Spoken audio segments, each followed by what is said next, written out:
Okay, so without further ado, we're going to move a little quickly because we only have an hour. So I'm going to do things a little bit out of order, just so that we can get the test done and complete in the amount of time that we have. So if something doesn't make sense, I'm sorry, it will be explained later. But what I'm going to start out doing is a demo of sampling. So what we're going to do is I'm going to show you guys how to sample an artifact for the presence of arsenic.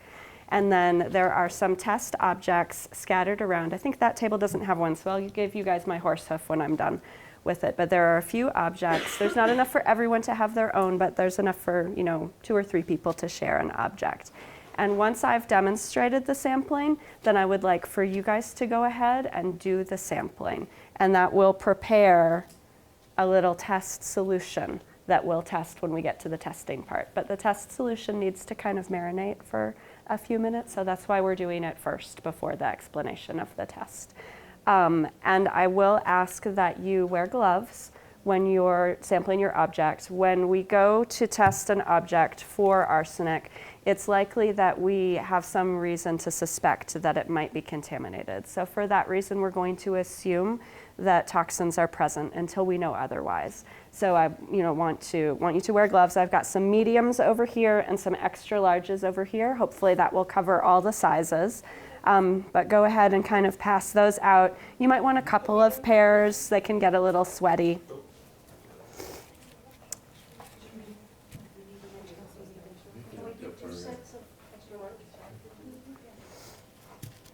And then you'll find at your workstation that you each have a sample solution vial. This contains, right now, it just contains distilled water, which is the kind of water that you'll want to use for any testing that you're doing.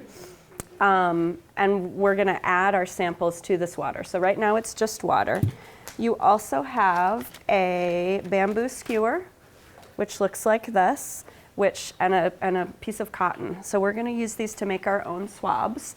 You can use Q-tips if you want. I prefer to make my own swabs because it's cheaper and faster, and I like them better. There's a little bit of a learning curve, so if you've never rolled your own swab before, you might want to take a couple practice rolls. But I'll just demonstrate it right now. It's good to have the tip of, and you can do it along with me too if you want. It's good to have the tip of your stick a little moist, because then it grabs the cotton better. And then you just kind of stick it into the edge of the cotton and turn it a little bit and pull off just a little bit of cotton, and then use your fingers of your other hand to wrap it around while you're spinning. So give that a little try. That's okay. A lot is okay. You can take some off if you want. It's okay to have you can make your swabs whatever size you want. Mine was a little small, so you can make it a little bit bigger. And what we're going to do when we sample our object, we're going to begin by moistening the swab in our water. Now, you want to dip it in so that it's wet, but not so wet that it's glistening. If it's glistening, then you can just roll it off on your paper or on your sleeve to get the excess moisture off. And then what we're going to do is we're going to roll the swab gently across the surface of the object. Now, we're bringing water to an artifact, and sometimes that is something that you want to think about. If you suspect that there might be dyes or pigments that are going to come off on your swab, you want to maybe do a test area first to see if anything like that is going to happen. Choose an area that's maybe a little unobtrusive, or an area where you are particularly suspicious that there might be pesticides. Arsenic, when it's applied as a pesticide, was usually a white powder, and sometimes you can see evidence of white powder in crevices, so that would be a good area to test. So when I do it, I'm going to test right in here. I just roll the swab across the surface like that, and that's all that's necessary. Arsenic is very soluble in water, and if there is arsenic on the surface, it's going to just suck onto that water and get absorbed into the swab. And then I take the cotton part of the swab, I pull it off, and I drop it in my solution. Now, when you're testing an object, it's important to test more than one area, because there may be arsenic in some places but not in others. Yep, go ahead and drop it in. So I recommend testing in 5 to 7 areas across your object. Now with those little tiny shoes over there, you might have a hard time finding 5 to 7 areas on the shoes. So maybe just 2 would be okay. If you've got a really small object, that's going to be difficult. But imagine if you're testing a plain shirt, for example, that has a lot of surface area. You're going to want to get lots of different places, and just a little bit of a roll is all that's necessary. You don't need to rub. You don't need to apply a lot of pressure. Just take your swab, dip it in the water, and then roll it across the surface. How are you guys doing? So if you have Q-tips, do you just drop the whole Q-tip in the solution? I cut the end off. You can drop the whole thing in, but the stick would probably stick out the end. The stick's not going to hurt it. It's just kind of going to get in your way. So I recommend cutting them if you're using regular Q-tips and just. Again. I'm sorry? Drop your cotton in there again. Yeah. All the cotton goes in the same place because this is. Can't get it all. If you can't get it off, sometimes if you just like wait 10 seconds, then it'll come off. And if you have tweezers, that's also really good. I wasn't able to bring enough tweezers for all of you, but I do sometimes will use tweezers to take the cotton off, and that way you're not getting your gloves potentially contaminated. So if you've been taking your cotton off with your gloves, and imagine this is an object that has arsenic, there's now a chance that there's arsenic on the end of your gloves. So just be mindful of what you're touching and try to, no touching your eye, no licking your fingers, nothing like that. And when you have, has everyone sampled? Does everyone have a few samples? Yeah? Okay, so go ahead and put it, do you need an object? Yes. Okay, pass her something to sample. And you guys at the back table, you need this, right? My colleague told me to break a leg, and I was like, oh, done. So the paint on that wooden sculpture is something that could potentially be sensitive to moisture. It's not. I've tested it. Even if it were, notice that simple just roll across is very delicate. It's very quick. It's very light. Even if you have something that's sensitive to moisture, it's probably going to be okay. It's not going to give you a big like tide line stain. That's why we want our swab to be not too wet. We don't want to be introducing too much water to the sculpture. Okay, so now I've got gloves that are potentially contaminated. So I take them off in such a way so that I'm not touching them with my fingers. I'm touching only the inside with my fingers. And then I throw them away. We'll go through a bunch of gloves. Good. Good.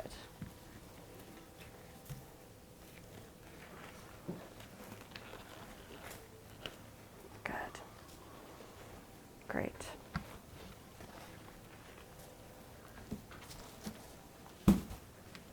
Now put your lids on your samples if you haven't already. Give it a little shake. And then you can label it. I've got little tags on there, so I'm going to call this sample Nicole, because that's my sample. And then maybe horse. So whatever makes sense to you to distinguish it in case the bottles get mixed up, so you know which one's yours. Think about if you're in your institution and you're sampling a number of different objects, you might want to use the accession number for the artifact that you're sampling as the identifying mark. The labels can be as big or as small as you want. There's plenty of space on these bottles. So the testing that we're doing requires a sample solution, which is what we're making right now, of approximately 100 milliliters. So this is what you've got. This is a little bit less than 100 milliliters because I wanted to leave some room at the top. But this is approximately how much liquid is needed. So we're just going to let that sit for a while, and then we're going to come back to it in a little bit. Okay, so now to the beginning. Arsenic testing. I'm from the Midwest Art Conservation Center. We're based in Minneapolis. We're a nonprofit regional center for conservation. We serve a lot of institutions and collections and communities throughout the Midwest. We provide conservation treatment as well as consultation, and we also do trainings and workshops and presentations like this one to help to bring up the level of collections care in the region. If you guys have any questions about anything collections related, myself or one of my two colleagues, Colin and Elisa, are both here. We've got a booth outside. Feel free to stop by, get more information about anything. So today I'm talking about specifically arsenic testing. Pesticides in museum collections, particularly in native collections, is a very serious issue. This is something that can potentially have dramatic health repercussions for the people who are handling the artifacts. They are not harmful to the artifacts themselves, they're harmful to us, and also to the pests, which is why the bugs don't like to eat them. Materials that are commonly treated with pesticides are those types of materials that are more attractive to insects, which tend to be feathers, fur, hide, wool, silk, things like that, that bugs just find particularly delicious. And many Native American materials are made of those objects. And when they were in private collections or non-native collections, it was standard protocol in many places to treat collections-wide with pesticides in order to prevent them from being eaten by bugs. There are a lot of different pesticides that have been used on collections materials in the past. And these pesticides have been used up until as recently as the 60s, the 1960s. There may, in fact, if any of you work for a collection that has used pesticides, there may be people on your staff who remember the treatment or who know where the chemicals were kept. This is a list of some of the chemicals that have been used as pesticides. We're talking today about arsenic because it's one of the most toxic and it is also one of the most common. It was very, very common until the late 50s when it started to be phased out because of health reasons. The test that we're doing today only tests for arsenic. It doesn't test for any of these other pesticides. So be mindful that even if you do the test and determine that you're relatively safe with regards to arsenic, it does not mean that a pesticide wasn't used. What I look for when I am determining whether an object is at risk for having been treated with a pesticide is honestly whether or not it has insect damage. If something is more than 50 years old and is made of feather or fur or one of these susceptible materials and shows no signs of insects, I'm immediately suspicious that it might have been treated with a pesticide. So if I see insect damage, I actually think of that as a good sign. The pesticides worked. If bugs have been eating it, then it's probably clean. So arsenic itself, often known or used to be known as inheritance powder, was applied in a variety of different ways. This is probably one of the most common. This is the sort of thing that some facilities, older facilities, staff might remember having in their, in their closet. And it's a white powder that maybe was just sprinkled over collections. In some cases it was aerosolized and applied as a mist or a spray. So the chemical formula, if anyone has taken chemistry and is interested in knowing what that is, arsenate of lime, calcium is often referred to as lime, so this is the lime component. As is the chemical symbol for arsenic. And lead arsenate were widely used, it was DDT. So the arsenic actually came from the agriculture industry, where grain would be treated with arsenic in order to prevent it from being eaten. So people have been inadvertently ingesting arsenic for a long time. It doesn't mean it's okay, and so things are better now. Vulnerable materials, as I mentioned, are feathers, fur. Taxidermy specimens are particularly risky objects. Taxidermy methods were not regulated and are still not regulated, and it was common to simply spread arsenic paste on the inside of the skins as they were being prepared in order to prevent insect infestation. So taxidermy objects can actually be loaded with arsenic and it can come through to the outside. So I'm always very careful around things that have been taxidermed. Quills, hair, glue is also, I've heard, quite delicious to bugs. Paper materials can be attractive to insects also. Safety guidelines. As I said earlier, if I'm in a situation where I suspect that there may have been a pesticide, I assume that it's present until I know otherwise. So I recommend nitrile gloves rather than cotton or latex. The cotton gloves, the arsenic will just go right through. Latex gloves are okay, but a lot of people have allergies to them. So just for that reason, I don't recommend them. These green ones that we have here. These are nitrile. They're disposable, easy to take on and off, easy to use. And then we talked about removing the glove so that your hand doesn't touch the exterior surface. You know, you can kind of get in there and pull it from the inside, like so. Throw your gloves away when you're done, wash your hands.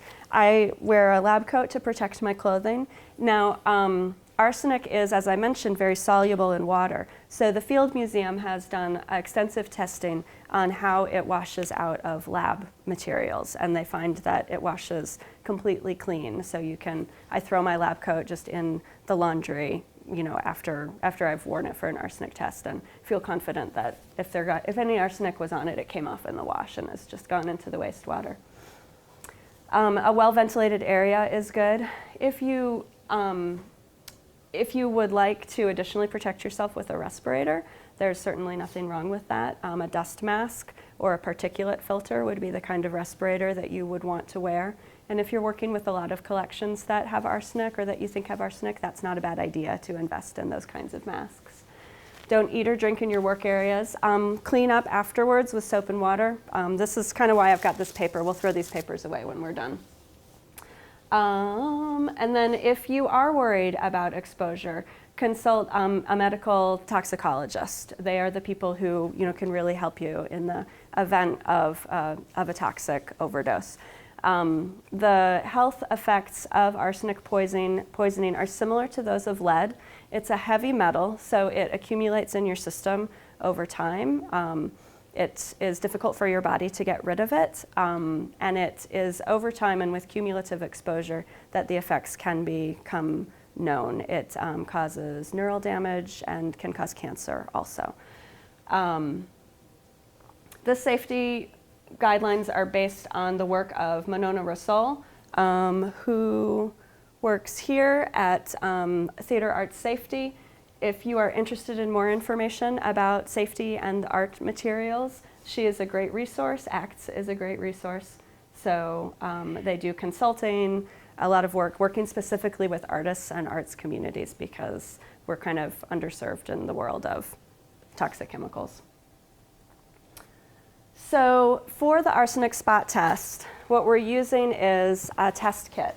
Now, if you are interested in doing arsenic testing at your own institution, this is something that you can purchase. So this is the ETV version, Industrial Test Systems. Okay, so this is the new, they've just reformatted it, but this is this one. So there are 100 tests in here, and it's, you know, roughly $170 to buy this kit. This one is only 10 tests if you don't feel like you need 100, but it's not a lot cheaper. You know, there are a lot of options out there. I ordered this on Amazon. These are made for testing water quality tests, and they're very, very sensitive. They're actually more sensitive than they were about 10 years ago because the EPA set new guidelines. So if you've ever done arsenic testing in the past, it's a little bit different now just because these tests are so much more sensitive. Other things that you would need are nitrile gloves. Now, you also need a known positive sample. Now, when we do chemical spot tests, it's important to actually do not just one test, but 3 tests. We test our unknown sample, and then at the same time, we test something that we know to be safe, that we know to be negative. In this case, it's our distilled water right here. No arsenic in this. So we know this is going to give us a negative result. And then we also are going to test a known positive sample. And so you need to have a supply of arsenic for your known positive. I bought mine from erockshop.com. It's an artist pigment, orpiment and realgar. Those are both pigments that are used in art making. And it's just, there's a kind of a big rock in there. You can see I keep it well labeled. And there's a little bit in here, and I'm going to make up the positive sample right now. And the reason we do this is because you want to confirm that your test is actually working. And the results of the test, while it seems fairly straightforward, and it is fairly straightforward, it really boosts your confidence to have that known positive result and the known negative result. Because then you can really see, oh, well, where does my unknown fall in relation to those two? And it can be really helpful, and it can be really very reassuring also to see. So I just kind of scraped off a couple little chunks, and now they're stuck on my swab, and I'm sticking my swab in here, and now I have arsenic on my hand. Okay, so there's a known positive. This actually, should we make 2? No, let's not make 2. That's not necessary. Taking off the glove. So we test our 3 samples, positive, negative, and unknown, and we do these every time we do an arsenic test. So we've got a negative here. I gave you the negative. We've got another negative up here, and we're just going to do 1 positive today. Unless do you guys want to do another positive? No? I mean, why spread the arsenic around if we don't have to, right? Okay. Just 1 positive, and then our unknown. Cotton swabs, distilled or deionized water, and then glass beakers. I like the ones with the small tops, and you'll see why later. It doesn't have to be a small top, but it makes it easier to actually insert the test strip when we get to the last step of our test. Okay, so how does it work?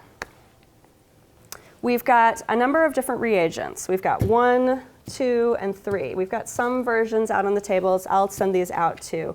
And then we've got indicator strips. So one of these, I think it is the 3rd reagent. Yeah, the 3rd reagent is it's this gray powder. It's zinc powder.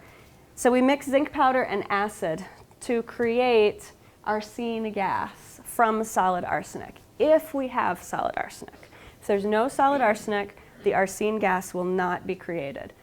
But the arsenic gas reacts with the chemical on the indicator strip. So everyone is going to get an indicator strip. And what we'll do is we'll put these in the top of our test kit. And if arsenic gas is detected, this will change color. And if it doesn't change color, no arsenic gas detected. This is the chemical reaction. For those of you who are interested, it basically just says that zinc plus hydrogen plus arsenic react to form zinc and arsenic gas. The G just means it's a gas. And then this gas reacts. This is the chemical that's on the indicator strips. It reacts with that to make a color change, and that's the color that we see, if it's positive. So just to walk you through it before we do it, the first thing that we do, and the rate limiting step here is going to be these scoops, these measured scoops, because we only have 1 set. So we're going to have to pass them around. First, you start with, and I think I'm just going to do this while we go through the slides so you can see it.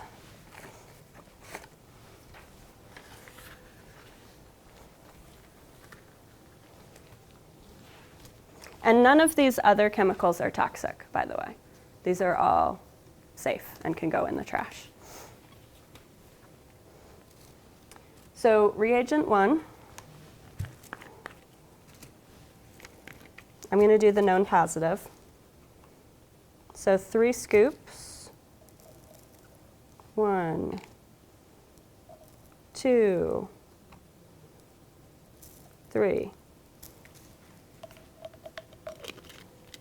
And then I think the next thing is to shake it. So put the lid on, shake it up. It dissolves pretty quickly.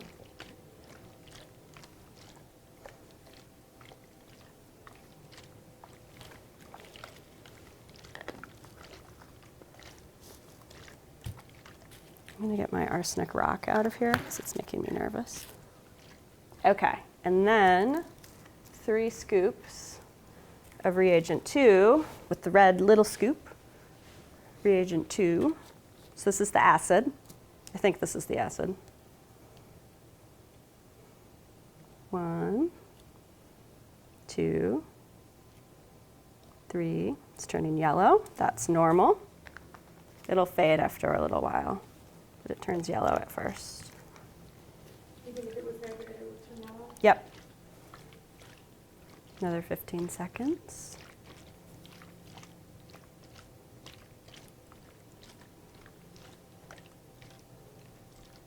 Oh, and then we wait 2 minutes. Okay, so this will get less yellow as we wait. 9:44. So sit, hang out. And then you're going to add the 3 scoops of reagent number 3, the white scoops. This one is a little messy. It's really kind of chalky and gray and kind of spills all over the place, and it reacts to static too, so it'll like jump if there's static. But it's just zinc powder, so there's nothing toxic about this. When you add reagent 3, then it says shake for 5 seconds. This is actually going to bubble. Reagent 3 is going to bubble and foam, so you want to get the cap on it as quickly as possible. And then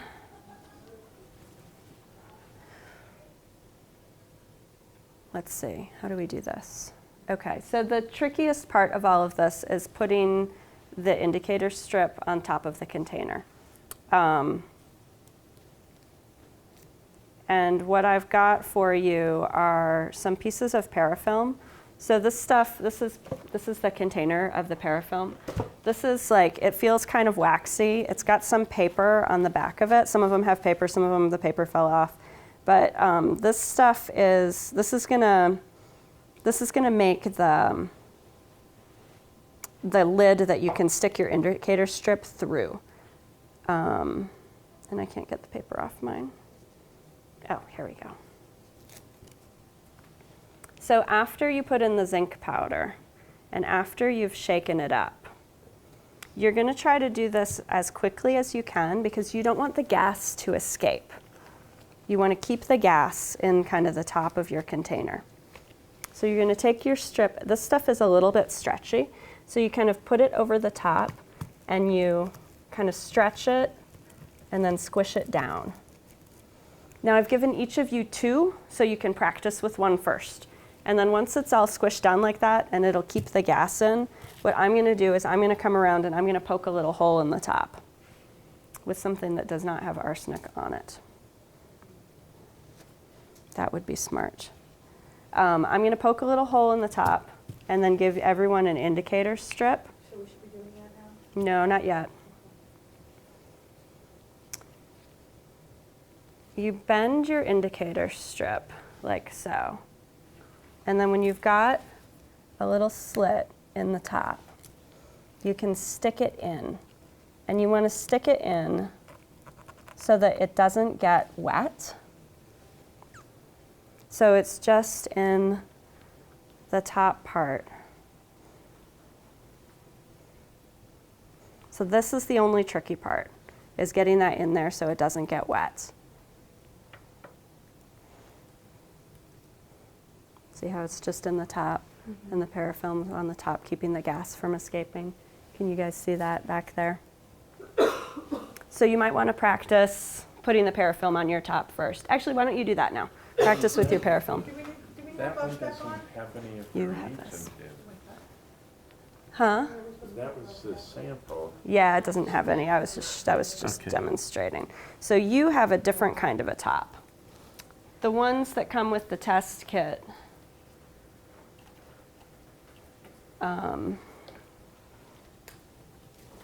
have this kind of top, so you don't need to do the parafilm. Actually, why don't you do the parafilm just to practice with it, because it's kind of fun.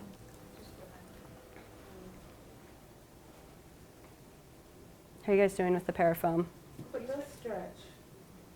It's- It's weird. It's weird stuff, isn't it? It's weird. 'cause It's you're kinda holding cool. It doesn't feel like it. It doesn't feel like all it's- kinds of stuff. Is it expensive? It is expensive, but we use it for all kinds of I know. stuff. Yeah, I it's need really some of useful. this. I'm doing silver polishing this afternoon, and it's really nice if you have like stones and you don't want to get the polishing compound on your stones, you can stretch the parafilm over them to protect them. Seal them up. Yeah, to seal them off. So it's really useful for lots of different things. So, okay, so that was just your practice parafilm. So you can take that off and crumple it up. And now I think it's been 2 minutes, so I'm going to add, What if it came out good? Can we just leave it? no, because you've got to add stuff to Oh, that.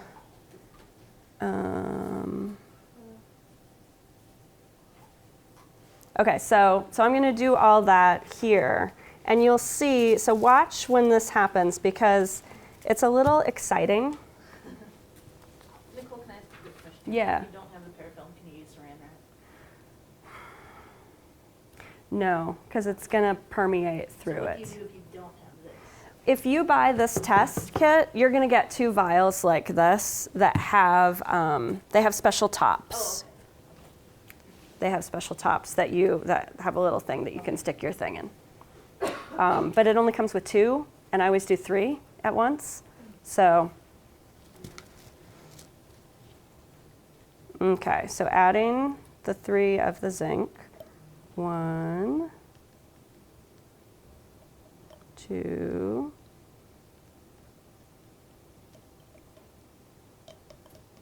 3.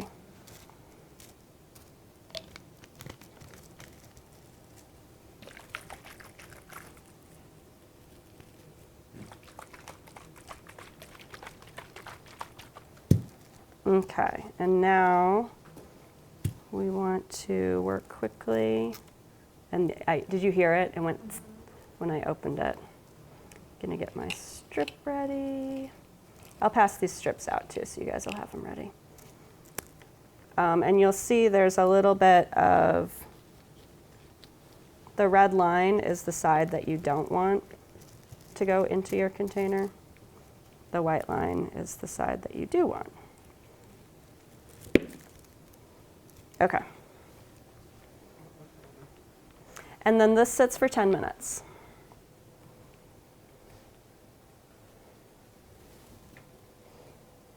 And this is probably what your solution is going to look like, regardless of whether you have a positive result or a negative result. It's going to be gray and bubbly.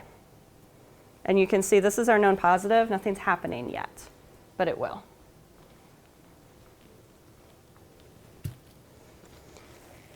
So what is next? Okay, so wait 10 minutes, and then after 10 minutes, we take the indicator strip out. There are 3 indicator strips here. This is the known positive. This is what you can expect from your known positive, is a really strong color change. Known negative, no color change.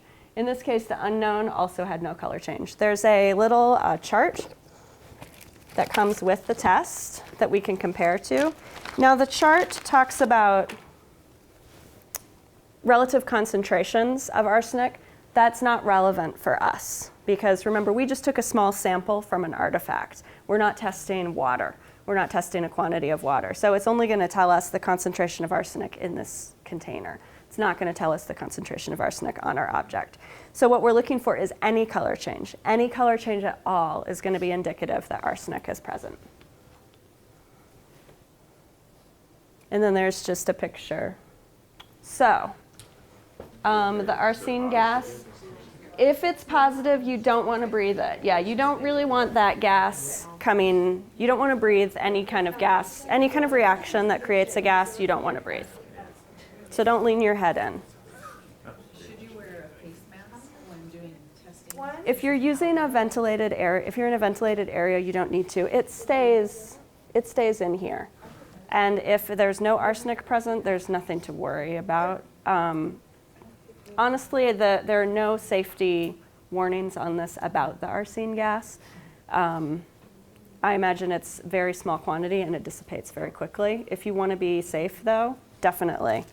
Arsenic and lead are the 2 most common pesticides. So you're most likely to have that. I would say the other pesticides, if the institution has a history, I would really ask a lot of questions about the history of treating for pests in the institution, especially if something is being repatriated. Like, what did you guys do for pests? And if it's being repatriated, you can demand that it be tested for pesticides before they give it back to your community, and you should. if you have reason to worry about some of the other things, there are other chemical tests that can be done. They're more complicated. There aren't simple spot tests for it. You would probably need to consult with someone like me or a conservation scientist who could help you figure out what's the right test for the pesticides that you think that you have. Let's talk about alternatives to this test. If this test is not something you want to do, or if you feel like you might have other pesticides that you want to test for, you can assume positive. If you don't want to test, you can just assume that arsenic is present. And what you want to do in that situation is inform anyone who might be handling the object that it could have a toxic chemical on it, and that they need to minimize handling and protect themselves when they handle it by wearing gloves, an apron, respirator. You could also do elemental analysis with an instrument called an X-ray fluorescence spectrometer, which is this thing here. We have one at our lab. So I used to do this wet chemical testing for our clients whenever they wanted arsenic testing done. What I would do is I would have people, you know, the little cotton samples that you got at the beginning, instead of dropping those into a vial of water, you can drop them into a Ziploc bag and you can mail them to me. And I can test them for you. So I used to use this kit for that. We got this instrument about 3 years ago, and now I use this. The advantages of this is that mercury and lead will also show up. So this test is a little bit more broad. It's also faster. But you know, the instrument is like $60,000. So, and it does a lot of things other than just this. But there are places where they have this kind of instrumentation, and you can send your samples to them. So you can send your samples to us. There are other labs throughout the country. Museums with a large conservation department will probably have one of these. You could contact them and send your samples to them. So when toxins are present, what we do is we recommend that you isolate the object from other objects so that the arsenic doesn't spread. So this is an example of a piece that has been enclosed in plastic, enclosed in mylar, so that the arsenic doesn't move from object to object. You can buy labels. You can make your own labels. I've got this tape here, which is what I use, which is what we put on boxes of things that have arsenic in them, and that's what's on here. So again, you know, Amazon.com. Just an illustration of like maximum personal protection. The respirator, these are what you would, if you're wearing, this is called a half-face respirator. If you were ever to use something like that, what you would want to make sure is that the cartridges are for particulates, because this is little particles of arsenic that you don't want to inhale. Lab coat, gloves. This is a fume extractor right here that's sucking the fumes away from where I'm working. Now, arsenic is a heavy metal, so it falls out of the air pretty fast. Your risk is not necessarily through inhalation. Your risk is more through skin contact. So, okay, as long as she's touching them. yeah, that's me. Yeah, you can't even tell. No. Yeah. Well, her. Yeah, eye protection is, it can, if I didn't have the fume extractor here, I might use eye protection to prevent fumes from getting in my eyes, but for the most part, it's not really necessary. And then we do the arsenic testing at our lab. We charge $500 for the first sample, and then $10 for every sample after that, up to about 10, and then we have to like start it just as the time that it takes to do it. And you guys are welcome to send us samples using the sampling technique that I talked about. Put those swabs in a Ziploc bag, send them to us with a picture of the object and a note, and we can do the testing for you pretty quickly if you're interested. And that is all of the slides.